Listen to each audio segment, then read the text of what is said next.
എന്താ നിങ്ങളുടെ ആഗ്രഹം? പറയൂ. What do you expect?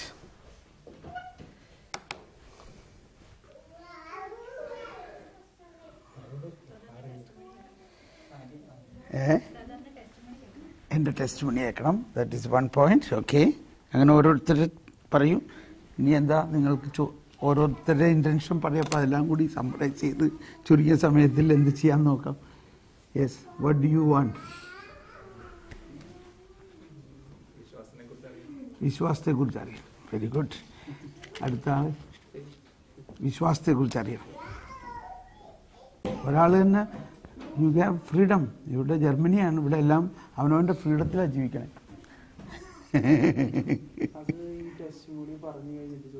അതെ, അങ്ങനെ ആകാം. ഇനി മോനെന്താ? നമ്മുടെ ലൈഫ് കൊണ്ട് ഇന്നത്തെ കാലത്ത് എന്ത് ചെയ്യാൻ പറ്റും? Good frog, good point. Okay, യൂറോപ്പിലെ ഫെയ്ത്ത് തിരിച്ചു കൊണ്ടുവരാൻ. ഇവിടെ ഫെയ്ത്ത് ഒന്നും നഷ്ടപ്പെട്ടെന്ന് ആരാ പറഞ്ഞ്? അത് ഫെയ്ത്ത് നഷ്ടപ്പെട്ടിട്ടൊന്നുമല്ല. എനിവേ, അപ്പോൾ ഉദ്ദേശം മനസ്സിലായി. യൂറോപ്പിൽ എങ്ങനെ പഴയ മാതിരി ഫെയ്ത്ത് കൊണ്ടുവരാൻ എന്നുള്ളത്. ഓക്കെ, നിധി ഒരു നിധിയാണ് അല്ലേ? മോനെന്താ? നമ്മുടെ സൂപ്പർ. നമ്മുടെ ക്വസ്റ്റ്യൻ ഇതാണ്. നമ്മുടെ ഓരോരുത്തരുടെയും ജീവിതത്തിന് ഒരു ലക്ഷ്യം ഉണ്ടോ? ഉണ്ടെങ്കിൽ എന്ന് പറഞ്ഞ അർത്ഥം എന്താ? ഉണ്ടെങ്കിൽ ഉണ്ടോ ഇല്ലയോ? ഉണ്ട്. അതെങ്ങനെ? ഓരോരുത്തർക്കും വ്യത്യസ്തമായ ഒരു ലക്ഷ്യം ഉണ്ടെങ്കിൽ അതെങ്ങനെ കണ്ടുപിടിക്കും? Very good. Yes, similar. Okay, good questions. 1 second. അപ്പോൾ എൻ്റെ ടെസ്റ്റ് മണി എന്ന് ആദ്യം പറയാം. അത് കഴിഞ്ഞിട്ട് പിന്നെ നമുക്ക് I was A mechanical engineer. ഞാൻ നമ്മുടെ കേരളത്തിൽ എറണാകുളം ഡിസ്ട്രിക്റ്റിലെ ചേന്നമംഗലം എന്ന് പറഞ്ഞ സ്ഥലത്താണ് ജനിച്ചത്. That is A place famous for, അവിടെയാണ് കേരളത്തിലെ എന്നല്ല ഇന്ത്യയിലെ തന്നെ ആദ്യത്തെ മിഷനറി സ്പിരിച്വൽ ഹെഡ് ഓഫീസ്, അല്ലെങ്കിൽ പോർച്ചുഗീസുകാർ വന്നപ്പോൾ ആദ്യത്തെ ഒരു സെമിനാരി ഉണ്ടായതും യഹൂദരെല്ലാം താവളം അടിച്ചിരുന്ന ഒരു സ്ഥലമാണ്. അങ്ങനെ ഒരു യഹൂദ സിനഗോഗും അവിടെ ഉണ്ടായ ആദ്യത്തെ സെമിനാരി എല്ലാം പിന്നീട് ടിപ്പു സുൽത്താൻ്റെ കാലത്ത് പൊളിച്ചു കളയൊക്കെ ചെയ്തു. അങ്ങനെ ഒരു ഭയങ്കര ട്രഡീഷനുള്ള സ്ഥലമാണ്. അങ്ങനെ മാതാപിതാക്കളുടെ ആ ട്രഡീഷണൽ ഇതിൽ ഞാൻ വളർന്നു. ഞാൻ എഞ്ചിനീയറൊക്കെ ആയിട്ട് ജോലി ചെയ്തിരുന്ന ഒരു കാലഘട്ടത്തിൽ I was in Bombay mostly. അതിനു മുമ്പ് ഞാൻ നോർത്ത് ഇന്ത്യയിൽ പല സ്ഥലങ്ങളിലൊക്കെ ആയിട്ട് ജോലി ചെയ്തിരുന്നു. ജാംഷഡ്പൂർ, പൂന, ഇങ്ങനെയൊക്കെ. എൻ്റെ ആദ്യത്തെ ജോലി ജാംഷഡ്പൂർ ടാറ്റ സ്റ്റീലിലായിരുന്നു, ടാറ്റ സ്റ്റീൽ.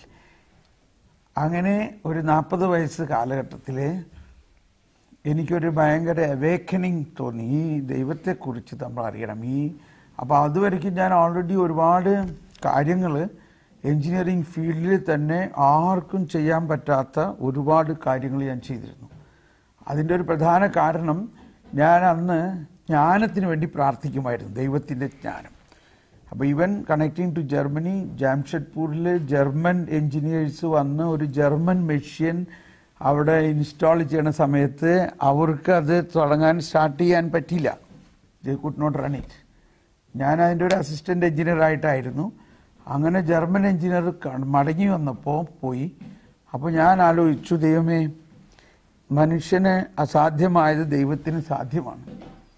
മനുഷ്യൻ്റെ ബുദ്ധിയും ഇതിലെല്ലാം എത്ര ഒക്കെ ആയാലും അതിനപ്പുറത്ത് ദൈവത്തിൻ്റെ ജ്ഞാനം എല്ലാത്തിനും ഒരു വഴിയൊരുക്കും.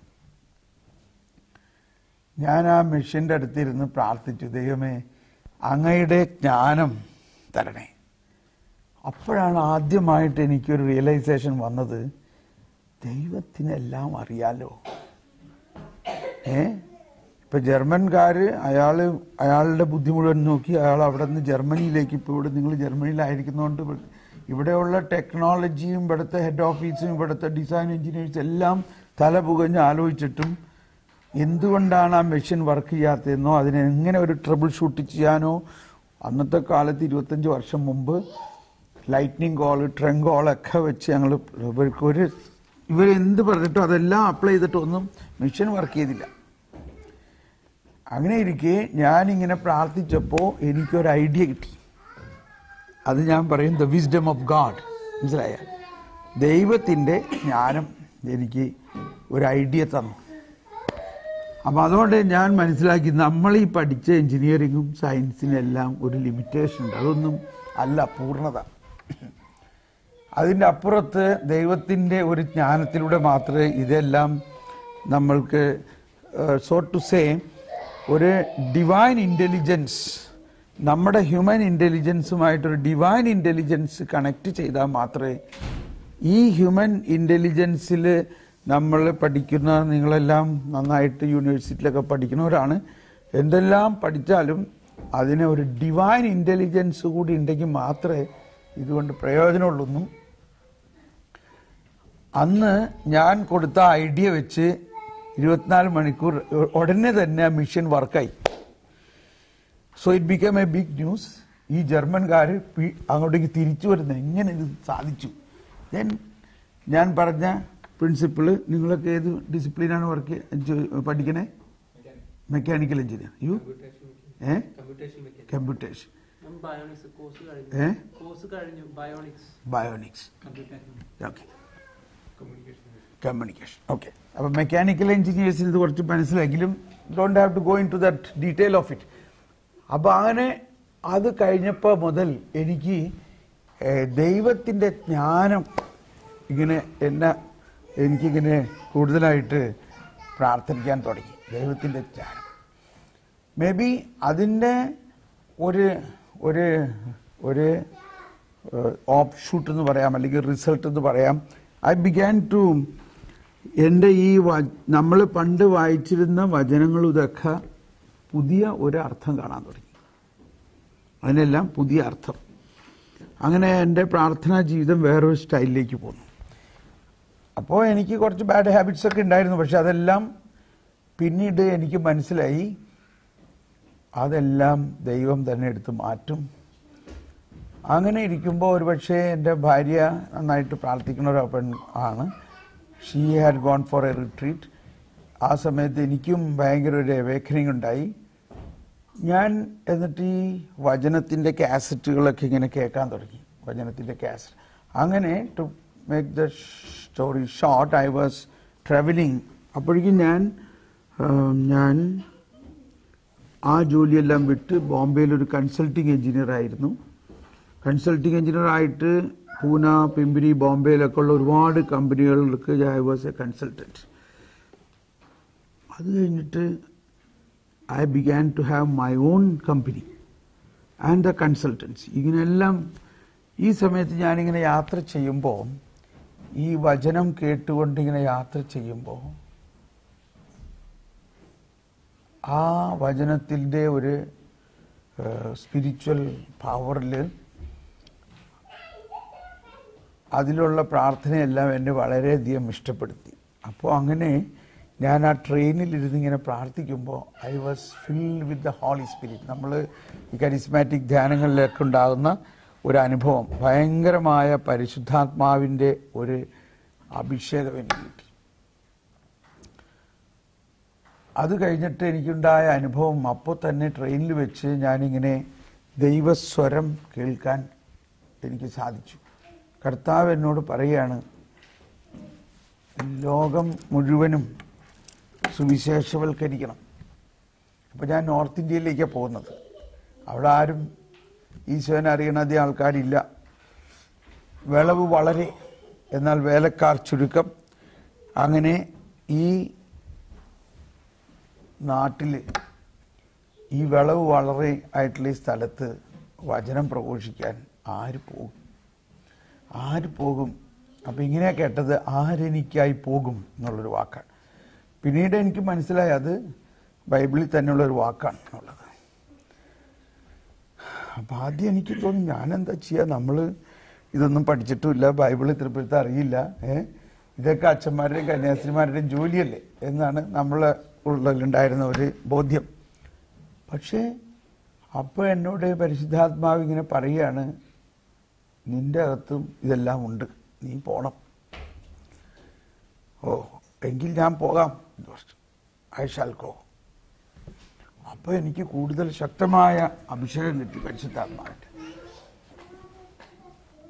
എന്നിട്ട് ആ ട്രെയിനിൽ തന്നെ ഒരാൾ എൻ്റെ അടുത്ത് വന്ന് ചോദിച്ചു, ആപ്കോ ക്യാ ഹോ ഗയാ. അപ്പം ഞാൻ ഈ പരിശുദ്ധാത്മാവ് കൊണ്ട് പ്രാർത്ഥിച്ചെന്ന് പറയുമ്പോൾ ഭയങ്കര ഒച്ചയിലൊക്കെ ഇങ്ങനെ ഷാലാ ഹാല ബലാ കീരി അല്ല ഇങ്ങനെ അങ്ങ് പ്രാർത്ഥിക്കുകയായിരുന്നു. എനിക്കതങ്ങ് വരികയാണ്, എനിക്ക് സ്റ്റോപ്പ് ചെയ്യാൻ പറ്റണില്ല. അപ്പോൾ ഇവർ വിചാരിച്ചത് എന്തോ അസുഖമാണെന്ന് വിചാരിച്ചു, വല്ല മാനസിക വിഭ്രാന്തി ആയിട്ടുണ്ടാവും വിചാരിച്ചു. കുറെ കഴിച്ച് ശാന്തമായിട്ട് ഞാൻ ഇരിക്കുമ്പോൾ അയാൾ വന്ന് ചോദിക്കുകയാണ്, ഭായ് സാബ് ആപ്കോ ക്യാ ഹോ ഗയാ. അപ്പോൾ ഞാൻ പറഞ്ഞു, മുझे कुछ नहीं हुआ, मुझे प्रभु ईसा मसीह का अनुभव हुआ है. കർത്താവ് ഈശോ മിശിഹായുടെ അനുഭവം എനിക്കുണ്ടായിരുന്നു. ഓ ക്യാ ഹേ, ഓ ക്യാ ഹോത്താ ഹേ, അതെന്താ, അതാരാ? അപ്പോൾ അടുത്ത് ഇയാളുടെ പുറകിലിരുന്ന ഒരാൾ പറഞ്ഞു, അരേ ഓ തോ ഈസായിയോं का भगवान है, उसके साथ हमारा कोई संबंध नहीं है. അത് ക്രിസ്ത്യാനികളുടെ ദൈവ, നമുക്കൊരു ബന്ധമില്ല, നീ ഇങ്ങനെ വാ എന്ന് പറഞ്ഞ ആളെ പിടിച്ചു വലിച്ചു കൊണ്ടുപോകണം. അപ്പം ഞാൻ പറഞ്ഞു, ഐസാ മത് ബോലോ, അങ്ങനെ പറയരുത്. കർത്താവ് ഈശോ മിശിഹ ഈസായിയോं का कोई प्राइवेट प्रॉपर्टी नहीं है. ഈശോ മിശിഹ വന്നപ്പോൾ ഒറ്റ ക്രിസ്ത്യാനികൾ ഉണ്ടായില്ല. ഉണ്ടായിരുന്നോ? ഈശോ മിശിഹ വന്നപ്പോൾ ഇതൊക്കെ എനിക്ക് അറിഞ്ഞൂടാ, ഞാനങ്ങ് പറയാൻ തുടങ്ങാണ്. ഞാൻ അവരോട് പറയാണ്, ഈസാ മെസ്സി ക്രിസ്ത്യാനികളുടെ ഒരു പ്രൈവറ്റ് പ്രോപ്പർട്ടി അല്ല. ഈശോ മിശിഹ വന്നപ്പോൾ ഒറ്റ ക്രിസ്ത്യാനി ഉണ്ടായിരുന്നില്ല. ഈശോ മിശിഹ കുരിശിൽ ബലി അർപ്പിച്ചപ്പോൾ ഒറ്റ ക്രിസ്ത്യാനി ഉണ്ടായിരുന്നില്ല. ഈസാ മെസ്സി തും സബോം കെ ലിയെ ആയാ ഹൈ, നിങ്ങൾക്ക് വേണ്ടി ആയത്. ഈസാ മെസ്സിഹയിലൂടെയുള്ള അനുഗ്രഹം നിങ്ങൾക്ക് എല്ലാവർക്കും കിട്ടും. നിങ്ങൾ ഈശോ ഉണ്ട്. സോറി, ഡോണ്ട് വറി, അവരങ്ങനെ ഒച്ച ഉണ്ടായിക്കോട്ടെ, യു ഡോണ്ട് വറി അബൌട്ട്. അപ്പോൾ എനിക്ക് അറിഞ്ഞൂടെ ഇതാരാ പറയണത്, ഞാൻ തന്നെയാണ് ഈ പറയണത്. Then I realize the Holy Spirit already has given me that gift. അതാണ് അന്ന് എനിക്ക് മനസ്സിലായി, ജ്ഞാനസ്നാനത്തിലൂടെ നമ്മളെല്ലാവരിലും ഈ വരങ്ങളെല്ലാം ഉണ്ട്. പക്ഷെ നമ്മളെ ചെറുപ്പം പോലെ മാത്തമാറ്റിക്സും ട്രിഗ്നോമെട്രിയും എഞ്ചിനീയറിങ്ങും ഈ ചപ്പു ചവറും പഠിപ്പിക്കാൻ വിട്ടത് കൊണ്ടാണ്.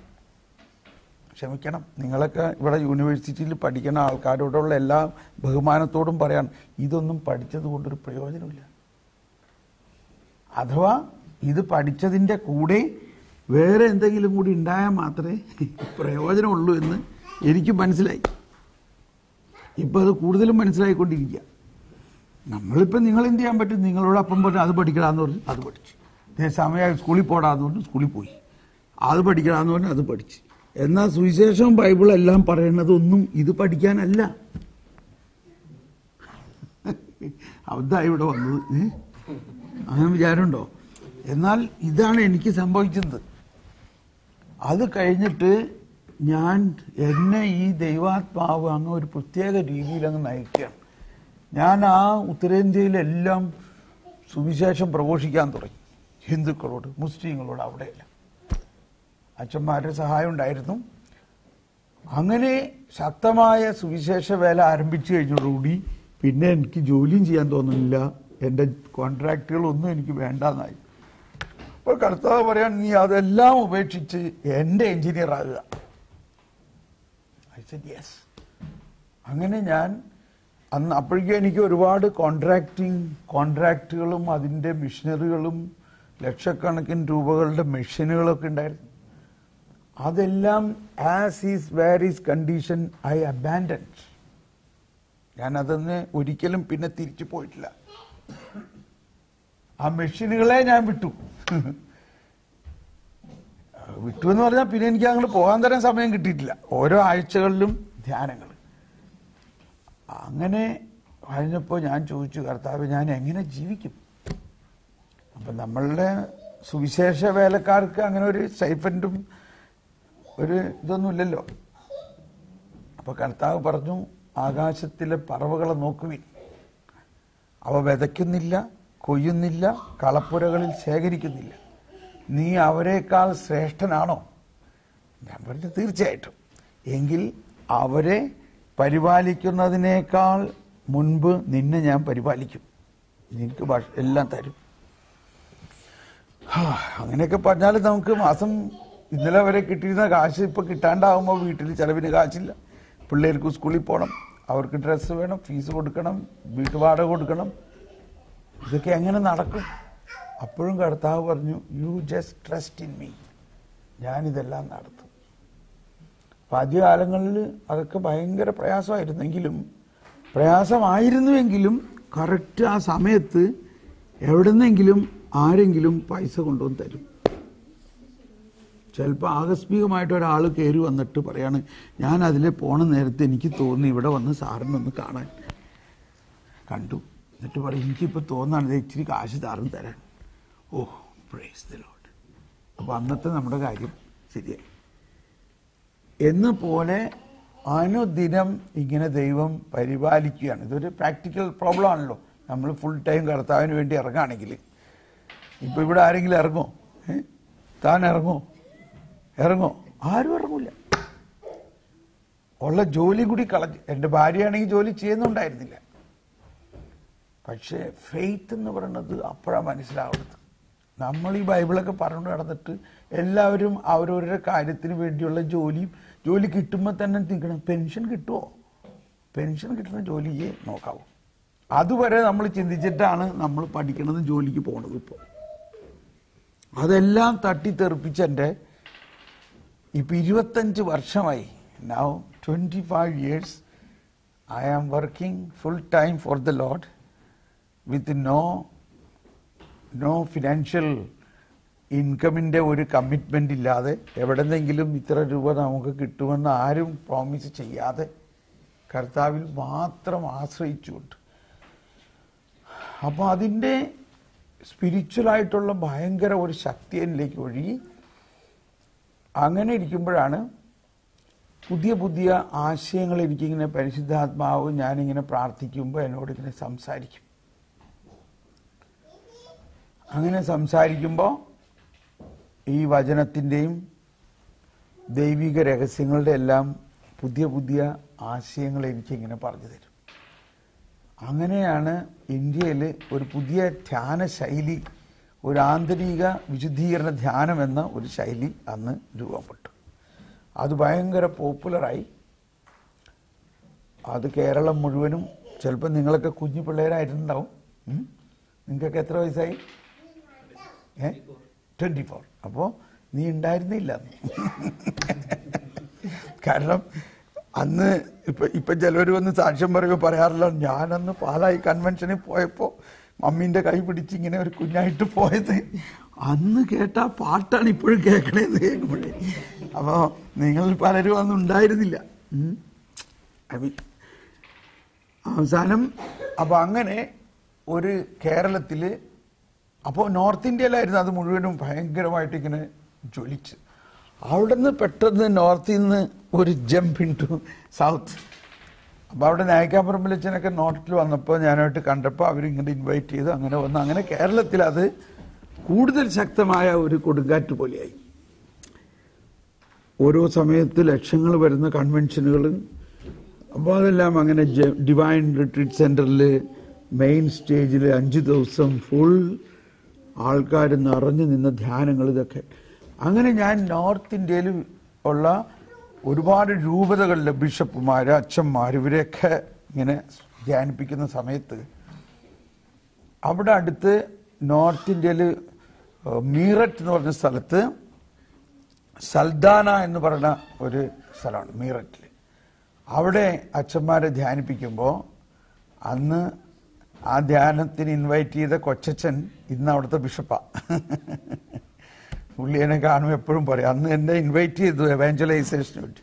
And he got such a fire, he excelled and he become a bishop there now, bishop ഖാലിസ്റ്റ്. അപ്പോൾ അവിടെ ഒരു യൂറോപ്യൻ അച്ഛനെ കഴുത്ത് കുരുക്കി കൊന്നൊരു സ്ഥലമാണ്. അങ്ങനെ അവിടെ അച്ഛൻ്റെ ഒരു ടോം ഉണ്ട്. അവിടെ കല്ലറയിൽ ഞാനിങ്ങനെ പ്രാർത്ഥിക്കുമ്പോൾ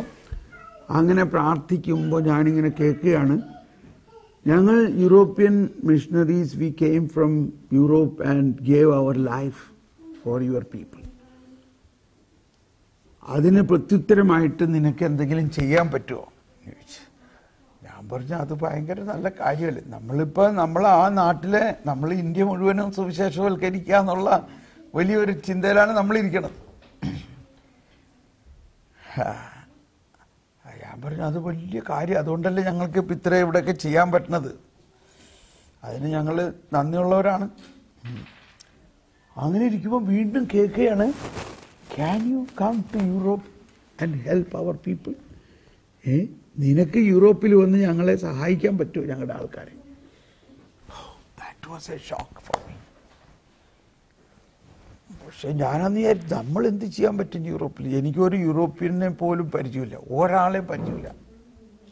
ആ കൂടി പരിചയമുള്ളത് കൊച്ചുറേസ്യ പുണ്യവതിയും ഫ്രാൻസിസ് അസീസി ഇങ്ങനെയുള്ള ആൾക്കാരാണ്. ഞാൻ പറഞ്ഞു, യെസ്, അതാണ് ദൈവഹിതമെങ്കിൽ yes, I will do that. പക്ഷേ നോ ഐഡിയ. അങ്ങനെ ഇരിക്കുമ്പോൾ പരിശുദ്ധാത്മാവ് വീണ്ടും നമ്മൾക്ക് ഇങ്ങനെ പറയാൻ തുടങ്ങി, അതിനുവേണ്ടി ആദ്യം ഇവിടെ നിന്ന്, നാട്ടിൽ നിന്ന് യൂറോപ്പിന് വേണ്ടി പ്രാർത്ഥിക്കുക. അങ്ങനെ ഞങ്ങൾ പ്രാർത്ഥന തുടങ്ങി. ആ പ്രാർത്ഥന ഒരുപാട് ശക്തമായ പ്രാർത്ഥനയായി. ദിനരാത്രം പ്രാർത്ഥിക്കാൻ പറഞ്ഞു. ഞാൻ 40 ദിവസം ഒരു ഭക്ഷണവും കഴിക്കാണ്ട് 40 ദിവസം ഉപവസിച്ച് പ്രാർത്ഥിച്ചു. 40 ദിവസം നോ ഫുഡ് അറ്റ് ഓൾ. വെറും വെള്ളവും കഞ്ഞിവെള്ളവും കാപ്പി ഇതൊക്കെ കുടിച്ചു. അത് കഴിഞ്ഞ് എൻ്റെ കൂടെ ഒരുപാട് ആളുകൾ ടീമിൽ വന്നു. ഞങ്ങൾ ദിനരാത്രം പ്രാർത്ഥിക്കുന്ന അനേകം പ്രാർത്ഥനാ സെൻ്ററുകൾ ഉണ്ടാക്കി.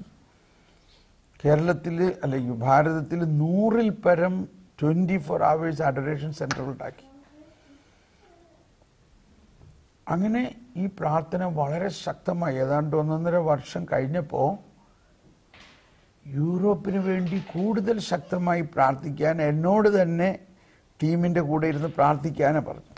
അങ്ങനെ ഞാൻ ഒരാഴ്ചത്തെ ധ്യാനമെല്ലാം മാറ്റിവെച്ച് ഒരാഴ്ച ഫുൾ ടൈം ഞങ്ങളുടെ ടീമിൻ്റെ കൂടെ ഇരുന്ന് ഇങ്ങനെ പ്രാർത്ഥിക്കാൻ തുടങ്ങി. ആ പ്രാർത്ഥന അവസാനിച്ചത് ഇതേമാതിരി ഒരു ശനിയാഴ്ചയായിരുന്നു. ആ ശനിയാഴ്ച അത് അവസാനിക്കുന്നതിന് തൊട്ട് മുമ്പ് ഉച്ചയ്ക്ക് 1 മണി സമയത്ത് ജർമ്മനിയിൽ നിന്നൊരു ടെലിഫോൺ. അപ്പോൾ ഓഫീസിലുള്ള ടെലിഫോൺ അറ്റൻഡ് ചെയ്ത പെൺകുട്ടി ആകെ സ്ക്രീമായി. കാരണം നമ്മൾ ജർമ്മനിക്ക് വേണ്ടി പ്രാർത്ഥിച്ചുകൊണ്ടിരിക്കുക. യൂറോപ്പിലേക്കുള്ള പ്രാർത്ഥന കോൺസെൻട്രേറ്റ് ചെയ്ത് വന്നിട്ട് ജർമ്മനിക്ക് വേണ്ടിയുള്ള പ്രാർത്ഥനയായി. അങ്ങനെ പ്രാർത്ഥിച്ചുകൊണ്ടിരിക്കുമ്പോൾ ഒരു ടെലിഫോൺ വന്ന് അവൾ പോയി എടുത്തപ്പോൾ ജർമ്മനിയിൽ നിന്ന് ടെലിഫോൺ വന്നു. ആദ്യമായിട്ട് ഫോറിനിൽ നിന്ന് നമ്മുടെ ഓഫീസിലേക്ക് ഒരു ടെലിഫോൺ, ജർമ്മനിയിൽ നിന്ന് ടെലിഫോൺ. നിങ്ങൾക്കൊക്കെ അറിയുമായിരിക്കും, ഇവിടെ മർഗരീത്ത വളപ്പില എന്ന് പറഞ്ഞിട്ടൊരു സിസ്റ്റർ ഉണ്ട്, കേട്ടിട്ടുണ്ടോ? അപ്പൊ ആ സിസ്റ്ററാണ് വിളിക്കുന്നത്. സിസ്റ്റർ പറയാണ്, തോമസ് പോളേ. സിസ്റ്ററിന്റെ പുറച്ചിൽ കേട്ടാൽ തന്നെ അങ്ങ് ദൂരെ നിന്ന് പറയണം, ഞാൻ ഒരാഴ്ചയായിട്ട് നിന്നെ വിളിക്കാൻ എനിക്ക് കിട്ടണ്ടായില്ല. നീ ഇവിടെ ജർമ്മനിയിൽ വരണം, ഇവിടെ നമുക്ക് ഒരുമിച്ച് ചെയ്യണം പലതും. അപ്പൊ അതൊരു ഭയങ്കര നിമിത്തമായി. ഞാൻ പറഞ്ഞു, തീർച്ചയായിട്ടും ഞങ്ങളിവിടെ, ഞാൻ പറഞ്ഞു ഇതാണ് ഇവിടെ പ്രാർത്ഥിച്ചുകൊണ്ടിരിക്കുകയാണ്, നമുക്ക് ഇങ്ങനെ സന്ദേശമുണ്ട്. പക്ഷേ ഇനി 1 വർഷത്തേക്ക് നമുക്ക് ഡേറ്റ് ഇല്ല. 1 വർഷം കഴിഞ്ഞിട്ടേ വരാൻ പറ്റുള്ളൂ. അതുവരെ എല്ലാ ധ്യാനങ്ങളാണ്. അപ്പോൾ എന്നാ അടുത്ത ആ 1 വർഷം കഴിഞ്ഞിട്ടുള്ള ഒരു 3 മാസം നീ ബുക്ക് ചെയ്ത് ജർമ്മനിക്ക്. അങ്ങനെ അത് കഴിഞ്ഞ് സിസ്റ്റർ അവിടെ നാട്ടിൽ വന്നു. അപ്പം ഞാൻ പറഞ്ഞു, ഞാൻ ഒറ്റയ്ക്ക് വന്നാൽ ശരിയാവില്ല, ഞങ്ങൾ കൂടുതൽ ആൾക്കാർ വരണം, ഇവിടെ പ്രാർത്ഥനാ ഹൗസ് തുടങ്ങണം. അങ്ങനെയൊക്കെ അങ്ങനെ 2000-ൽ ഇവിടെ വന്നു. ഇവിടെ ധ്യാനങ്ങൾ തുടങ്ങി. അത് കഴിഞ്ഞിങ്ങനെ എല്ലാ 3 മാസവും ഇങ്ങനെ വന്നുകൊണ്ടിരുന്നു.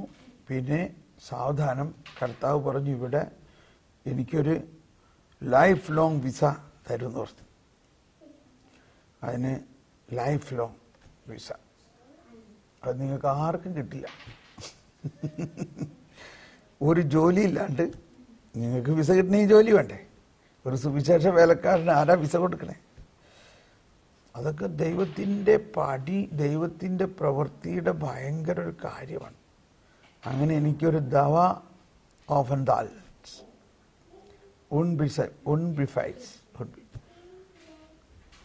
അങ്ങനെ എനിക്ക് ആ വിസ കിട്ടി. അപ്പോൾ എപ്പോൾ വേണമെങ്കിലും എനിക്ക് വരാം. അങ്ങനെ ഇവിടെ ഒരുപാട് കാര്യങ്ങൾ ആരംഭിച്ചു. ഒരുപാട് ആരാധന സെൻറ്ററുകൾ തുടങ്ങി. Germany, Austria, Switzerland, France, Poland, Slovakia, check republic, ഇവിടെ എല്ലാം നമ്മൾ ധ്യാനങ്ങൾ നടത്തി.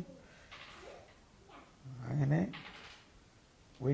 അങ്ങനെ ഇരിക്കുമ്പോൾ ഒരുപാട് പുതിയ മീഡിയ, നമ്മളെല്ലാം മീഡിയയിലൂടെ ഇപ്പോൾ എല്ലാ ധ്യാനങ്ങളും യൂട്യൂബിൽ കാണാം, നിങ്ങൾക്ക് കാണാം. എല്ലാ ധ്യാനവും അപ്പം തന്നെ റെക്കോർഡ് ചെയ്ത് അതിൻ്റെ CD അന്ന് തന്നെ ഉണ്ടാക്കി കൊടുക്കും. ഇതൊക്കെ കർത്താവ് ഇവിടെ പറഞ്ഞ കാര്യങ്ങളാണ്. ഓക്കെ, അപ്പോൾ അങ്ങനെ ഇരിക്കെ വീണ്ടും ഒരുപാട് പുതിയ പുതിയ കാര്യങ്ങൾ എനിക്കിങ്ങനെ കർത്താവ് കാണിച്ചു തരുന്നു. അങ്ങനെയാണ് ഇപ്പോൾ ഒരു പുതിയ ധ്യാന ശൈലി, കുറേയും കൂടി ഡീപ്പായിട്ടുള്ള വിശ്വാസത്തിൻ്റെ എന്താണ് യഥാർത്ഥ ഗുഡ്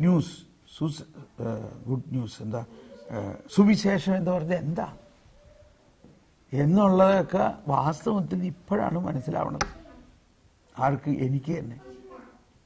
ഏത് 25 വർഷം ഫുൾ ടൈം ഞാൻ ഇത്രയും കാര്യങ്ങൾ ചെയ്തിട്ട് ഒരു 20 വർഷം കഴിഞ്ഞപ്പോഴാണ് എനിക്ക് തന്നെ മനസ്സിലാവണത്, നമ്മൾ ഇപ്പം ഞാനത് നിങ്ങളെ വിഷമിപ്പിക്കാൻ പറയല്ല, നമ്മൾ ഈ പറയണതൊന്നും അല്ല സുവിശേഷം. അതിന് വേറെ ഒരുപാട് കാര്യങ്ങളുണ്ടത്.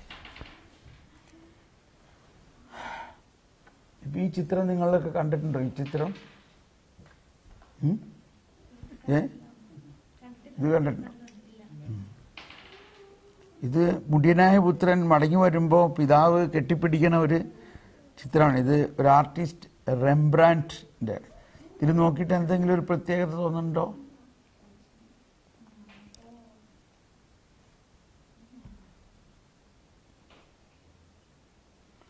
ഓക്കെ, അപ്പം അത് മനസ്സിൽ വെച്ചോ. എന്നിട്ട് ഇങ്ങനെ ബാക്ക്ഗ്രൗണ്ടിൽ വർക്ക് ചെയ്തുകൊണ്ടിരുന്നോ, നമുക്ക് പിന്നീട് അതിനെക്കുറിച്ച് ചിന്തിക്കാം.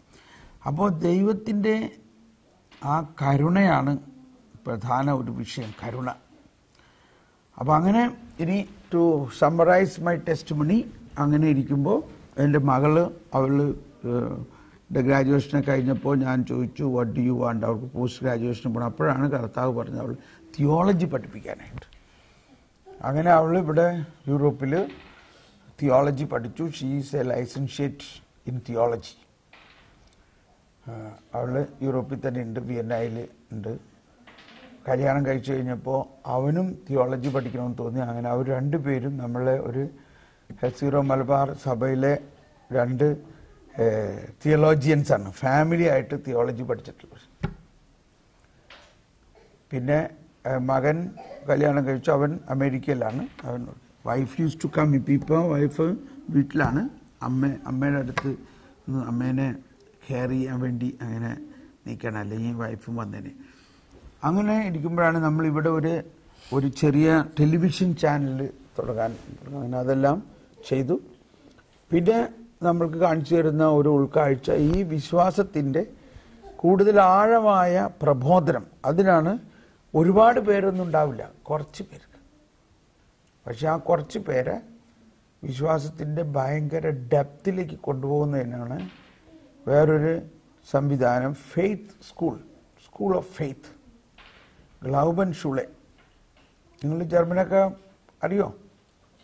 നിങ്ങൾ ജർമ്മനാണോ പഠിക്കണേ? നിങ്ങളുടെ അത് ഇംഗ്ലീഷിലാണോ? ഇംഗ്ലീഷിലാണല്ലേ. അപ്പോൾ ഫെയ്ത്ത് സ്കൂൾ എന്ന് പറഞ്ഞ ഒരു സംവിധാനം. അതിൽ we don't focus on more numbers, ഒരുപാട് ആൾക്കാരല്ല, കുറച്ച് പേർക്ക് വിശ്വാസത്തിൻ്റെ കൂടുതൽ ആഴമായ അനുഭവത്തിലേക്ക് കൊണ്ടുപോകുന്നത്. 2 ദിവസം മുമ്പ് ഇപ്പോൾ നിധിയുടെ മാതിരി ഒരു നേഴ്സ് എന്നെ വിളിക്കുകയാണ്, എൻ്റെ ബ്രദറെ ഞാൻ 1 മാസമായിട്ട് എങ്ങനെയോ ബൈ ചാൻസ് യൂട്യൂബിൽ നമ്മുടെ ഒരു ടോക്ക് കേട്ടിട്ട് അത് കഴിഞ്ഞിട്ട് അവളെ എൻ്റെ പ്ലേലിസ്റ്റിൽ പോയിട്ട് 3-4 ധ്യാനം കണ്ടിന്യൂസ് ആയിട്ട് അങ്ങ് കണ്ടു. എന്നിട്ട് പറയാണ് എൻ്റെ തലച്ചോറ് മുഴുവനും മാറിയ മാതിരിയാണ് തോന്നുന്നു. മാത്രമല്ല എന്താ ഇത്രയും നാൾ ഞാൻ കേട്ടത് അതൊന്നുമല്ല എന്നിപ്പോൾ മനസ്സിലായി. അപ്പോൾ ഓക്കെ, അപ്പോൾ ഇതാണ് എൻ്റെ ടെസ്റ്റ് മണി. അങ്ങനെ കർത്താവ് എന്നെ നയിക്കുന്നത് ഒരു പ്രത്യേക ജ്ഞാനത്തിലൂടെയാണ്. ടു സമ്മറൈസ്, എൻ്റെ പ്രാർത്ഥനയിൽ ഒരു പ്രത്യേകത നിങ്ങൾക്ക് അഡോപ്റ്റ് ചെയ്യാവുന്ന ഒന്ന്, അതിരാവിലെ 4 മണിക്ക് എണീറ്റ് ജ്ഞാനത്തിന് വേണ്ടി പ്രാർത്ഥിക്കുക എന്നുള്ളതാണ്. അങ്ങനെ ഈ ജ്ഞാനം നമുക്ക് കിട്ടിക്കഴിയുമ്പോൾ, അത് കിട്ടുക എന്ന് പറഞ്ഞാൽ അതൊരു പ്രോസസ്സാണ്. വാസ്തവത്തിൽ ജ്ഞാനസ്നാനത്തിലൂടെ നമ്മളിൽ ഈ ജ്ഞാനമുണ്ട്. ഇപ്പോൾ ഇതാണ് one answer to your questions. ഒരു ആൻസർ ഇതാണ്: ദൈവഹിതം അനുസരിച്ച് നമ്മളെല്ലാവരെ കുറിച്ചും ദൈവത്തിന് ഒരു പ്ലാൻ ഉണ്ട്. ഒരു നമ്മളുടെ എയിം എന്ന് പറയുന്നതിന് പകരം ദൈവത്തിനൊരു പ്ലാൻ ഉണ്ട്. God has a plan about us. അത് എങ്ങനെയാണ് നമ്മൾ മനസ്സിലാവണേ? അത് മനസ്സിലാകാതെ നമ്മളൊരു ജനറൽ ഡയറക്ഷനിൽ ഇങ്ങനെ പോയിക്കൊണ്ടിരിക്കുന്നു. 10ാം ക്ലാസ്സിൽ കിട്ടി, ഇത്ര മാർക്കുള്ളൂ, ഇന്നതിന് പോകാണെങ്കിൽ ഇത്ര മാർക്ക് വേണം, കിട്ടണില്ല, അതുകൊണ്ട് ഇന്നതിന് അങ്ങനെയാണ് പോണു. അത് കഴിഞ്ഞപ്പോൾ തോന്നി ഇന്നത് പഠിച്ചാൽ നല്ല ജോലി സാധ്യതയുണ്ട്, അതുകൊണ്ട് അത് പഠിക്കാം. ഇതാണല്ലോ നമ്മുടെ നാട്ടിലെ ചില കാൽക്കുലേഷൻസ്. അങ്ങനെയൊക്കെ നമ്മളങ്ങനെ പോയിക്കൊണ്ടിരിക്കുകയാണ്. പക്ഷേ നമ്മൾ എപ്പോഴെങ്കിലും ഇതേമാതിരി ഒന്ന് ചിന്തിക്കണം,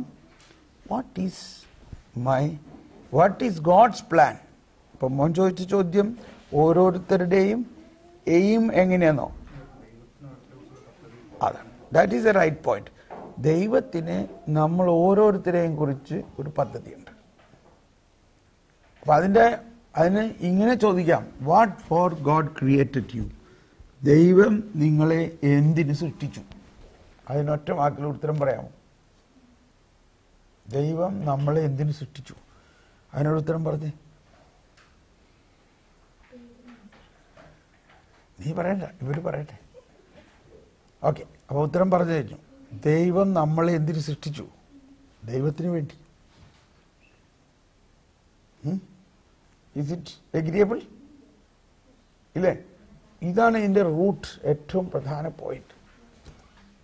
ദൈവം നമ്മളെ എന്തിനു സൃഷ്ടിച്ചു? ഒരു സെക്കൻഡ്.